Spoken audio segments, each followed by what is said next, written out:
দেশ অপর একটি মুসলিম দেশের সাথে লাগোয়া, কিন্তু বাংলাদেশ নামক যে মুসলিম দেশটা আছে, এই দেশের চতুর্দিকে পেগান পৌত্তলিক শক্তির অবস্থান। এই পৌত্তলিক শক্তির অবস্থানের মধ্যে একটি মুসলিম দেশ দাঁড়িয়ে আছে। এটা কিসের ফসল? মুসলিম জাতিসত্তার ফসল, মুসলিম লীগের ফসল, 1905 সালের ফসল। কাজেই এই ভূখণ্ডের অস্তিত্বের জন্য মুসলিম লীগ 1905 নবাব সলিমুল্লাহকে অস্বীকার করতে পারবেন না। ইসলামের ইতিহাস যদি আপনি দেখেন, যে কোনো মুসলিম রিয়াসত, যে কোনো মুসলিম খিলাফতের একটা লিগাসি থাকে। তো আমাদের এই বাংলাদেশটা এবং মুসলিম রাষ্ট্রের লিগাসি কি? আমরা কোন লিগাসি বহন করি? অবশ্যই আমরা একটা মুসলিম লিগাসি বহন করি। সেই মুসলিম লিগাসিটা কি? 1905 মুসলিম লীগ, এবং এই লিগাসির নায়ক হলেন নবাব সলিমুল্লাহ। যখন একটি মুসলিম দেশ লিগাসি বহন করে না, নৈতিকভাবে এই মুসলিম দেশের কোনো অস্তিত্ব থাকে না। কাজেই বাংলাদেশ নামক মুসলিম রিয়াসতের যদি নৈতিকভাবে একটা ভিত্তি এবং লিগাসি তৈরি করতে চান, তাহলে নবাব সলিমুল্লাহকে বাংলাদেশের রূপকার এবং স্থপতি হিসেবে ঘোষণা দিতে হবে। পৃথিবীর কোনো মুসলিম দেশ লিগাসি ব্যতীত নাই। আমাদের লিগাসি কি? বাংলাদেশ নামক মুসলিমের সেই লিগাসিটা কি? কেউ বলতে পারবে না, আমার মনে হয় না। এবং এই নিয়ে কেউ গবেষণা করে নাই, এই নিয়ে কথাও বলে নাই। আমাদের লিগাসি হলো 1905, এবং এই লিগাসির মহানায়ক হলো নবাব সলিমুল্লাহ, আর লিগাসির সংগঠন হলো মুসলিম লীগ। এখন মুসলিম লীগ হওয়ার পরে কি হলো? ভারতীয় মুসলমানদের মধ্যে একটা নবজাগরণ সৃষ্টি হলো।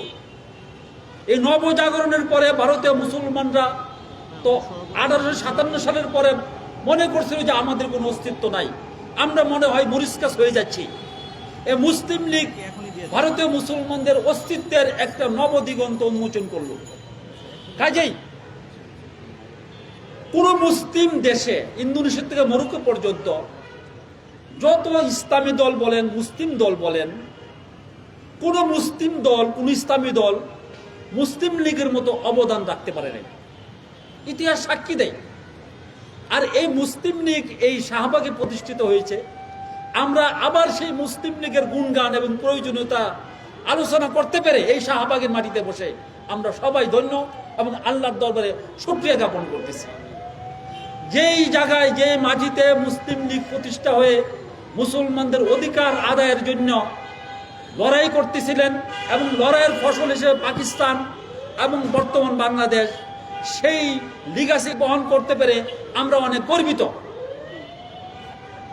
যদি বাংলাদেশ নামক মুসলিম রাষ্ট্রের নৈতিক ভিত্তি তৈরি করতে চান, অবশ্যই নবাব সলিমুল্লাহকে বাংলাদেশ নামক রাষ্ট্রের রূপকার এবং স্থপতি হিসেবে ঘোষণা করতে হবে।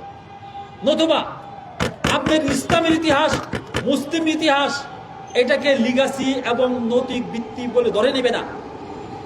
আপনার ইসলামের ইতিহাসে যান, আব্বাসীয় খিলাফত যখন ক্ষমতা গ্রহণ করে, আব্বাসীয় খলিফা যখন ক্ষমতা গ্রহণ করে, তখন প্রশ্ন আসছিল যে তোমার ক্ষমতার উৎস কি, তোমার লিগাসি কি?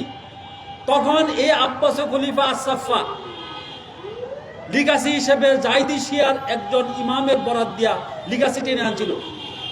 ঠিক অটোমান সাম্রাজ্যের সুলতান সেলিম যখন খিলাফত দাবি করলেন, তখন লিগাসি টেনে আনছে। তাহলে মুসলিম রাষ্ট্র হিসেবে আমাদের লিগাসি কি হওয়া উচিত? বাংলাদেশের প্রত্যেকটি ইসলামী দল এবং জেনারেল দল, সেকুলার দল, সবাইকে আমার প্রশ্ন, এই লিগাসির জন্য নবাব সলিমুল্লাহকে বাংলাদেশের রূপকার এবং স্থপতি হিসেবে ঘোষণা করতে হবে। উনি হলেন আমাদের কেন্দ্রবিন্দু। আজকে যদি নবাব সলিমুল্লাহ ঢাকা ইউনিভার্সিটি প্রতিষ্ঠা না করতেন, মুসলিম লীগ প্রতিষ্ঠা না করতেন, বঙ্গভঙ্গ আন্দোলনের জন্য নেতৃত্ব প্রদান না করতেন, তাহলে বাংলাদেশ নামক মুসলিম রাষ্ট্রের এই আমরা যে মুসলমান আছি, ভারতের অঙ্গীভূত একটা রাজ্য হতাম। এবং আজকে ভারতের যে হিন্দুত্ববাদী শক্তি গরুর গুস্ত রাখার জন্য মুসলমানদেরকে পিটিয়ে হত্যা করতেছে, আমরা সেই হত্যাকাণ্ডের শিকার হতাম।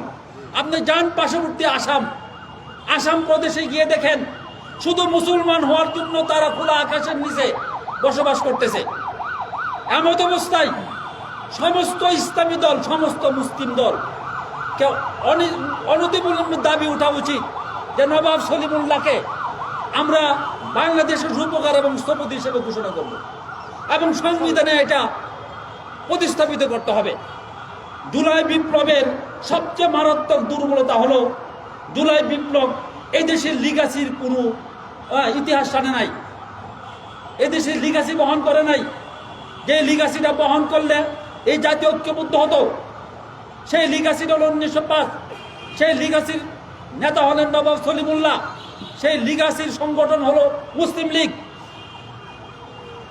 মুসলিম লীগ না হলে আজকে যারা সচিবালয় সচিব, উপসচিব, স্বরাষ্ট্র সচিব যারাই আছেন তারা যান ওই পারে ক্যালকাটাতে, ইন্ডিয়াতে যান, যতই যোগ্যতা থাকুক না কেন তৃতীয় শ্রেণীর কর্মচারী হিসেবে আপনারা থাকতেন। শুধু মুসলিম লীগ, নবাব সলিমুল্লাহ 1905 সালের বদলতে আজকে আপনারা এই অবস্থানে আছেন। কাজেই নিজেদের লিগাসি বহন করেন, ইতিহাস জানেন, ইতিহাসকে মূল্যায়ন করেন, নতুবা ইতিহাস আপনাদেরকে ক্ষমা করবে না। তো আমার দাবি হলো যে নবাব সলিমুল্লাহকে আমরা বাংলাদেশের রূপকার এবং স্থপতি হিসেবে দেখতে চাই, সংবিধানে এই জিনিসটা ইনক্লুড করতে চাই। তাহলে এই দেশের মুসলমানরা সবার ব্যাপারে আপত্তি আছে। আওয়ামী লীগের আপত্তি বিএনপির প্রতি, বিএনপির আপত্তি আওয়ামী লীগের প্রতি, জামাতের আপত্তি সবার প্রতি, ইসলামী দলের আপত্তি সবার প্রতি। কিন্তু নবাব সলিমুল্লাহ একমাত্র ব্যক্তি এই ভূখণ্ডে যাকে কেন্দ্র করে এই দেশের মুসলমানরা ঐক্যবদ্ধ হতে পারবে। ওনার ব্যাপারে কোনো কন্ট্রোভার্সি নাই, সমস্ত মুসলমানরা ওনাকে নেতা মানতে শিখা। তাহলে আমরা এই নবাব সলিমুল্লাহকে সাংবিধানিকভাবে নেতা মানতে অসুবিধা কোথায়? আপনি গণভোট দেন। আজকের যে ইউনিভার্সিটি দাঁড়িয়ে, যে ইউনিভার্সিটি পড়াশোনা করে আপনি সচিব হচ্ছেন, কার অবদান? নবাব সলিমুল্লাহর অবদান। কার অবদান? মুসলিম লীগের অবদান। আপনি এই লিগাসি বহন করেন, নতুবা আপনি বেঈমান হিসেবে পরিচয় পাবেন। তো আমরা বলতে চাই যে নবাব সলিমুল্লাহ রহমতুল্লাহ আলাইহির নামে ডাকাতি কোনো বড় এভিউনও নাই, তরুণও নাই, কোনো কিছু নাই। অথচ তার জমির উপর দাঁড়িয়ে আছে সচিবালয়, তার জমির উপর দাঁড়িয়ে আছে ইউনিভার্সিটি, তার জমির উপর সবকিছু দাঁড়িয়ে আছে। ডাকাতি আপনি এমন কোনো জায়গায় পাইবেন না যেখানে নবাব সলিমুল্লাহর অবদান নাই। দেখুন 1905 সালে বঙ্গভঙ্গ হইল, আবার 1911 সালে বঙ্গভঙ্গ রদ হইল। বঙ্গভঙ্গ রদ হওয়ার পরে মুসলিম নেতৃবৃন্দ হতাশ হয়ে পড়ল।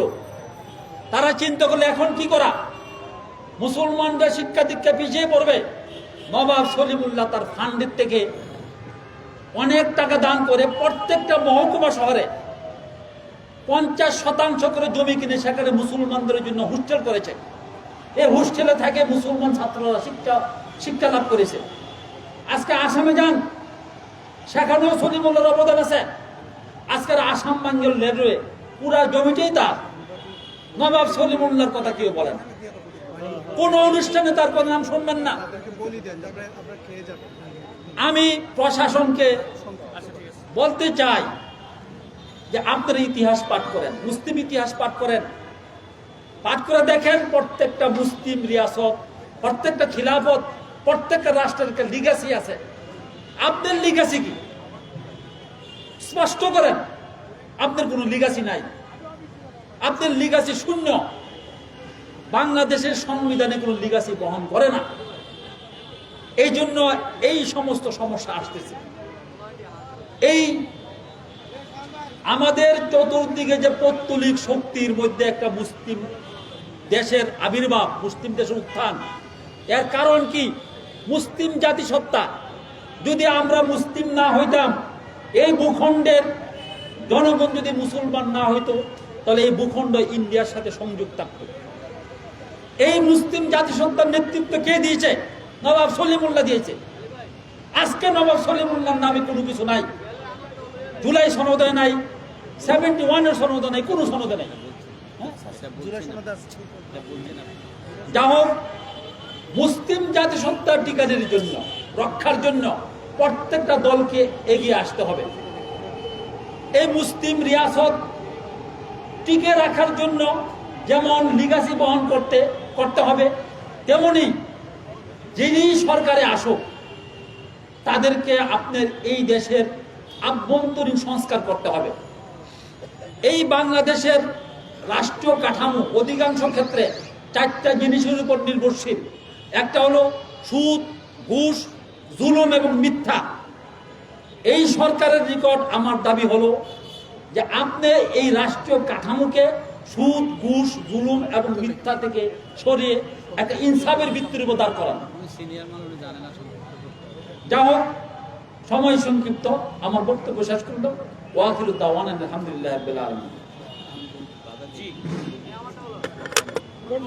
ধন্যবাদ অ্যাডভোকেট মোস্তফা জামাল ভুইয়াকে। ঐতিহ্যবাহী মুসলিম লীগ প্রতিষ্ঠা 120 বছর প্রতিষ্ঠা বার্ষিকী উপলক্ষে এই মুহূর্তে আমি একটু সাংবাদিক বন্ধুদেরকে বলবো, আপনারা এখনই চলে যাবেন না, আপনাদের জন্য সিন্নির ব্যবস্থা করা হয়েছে।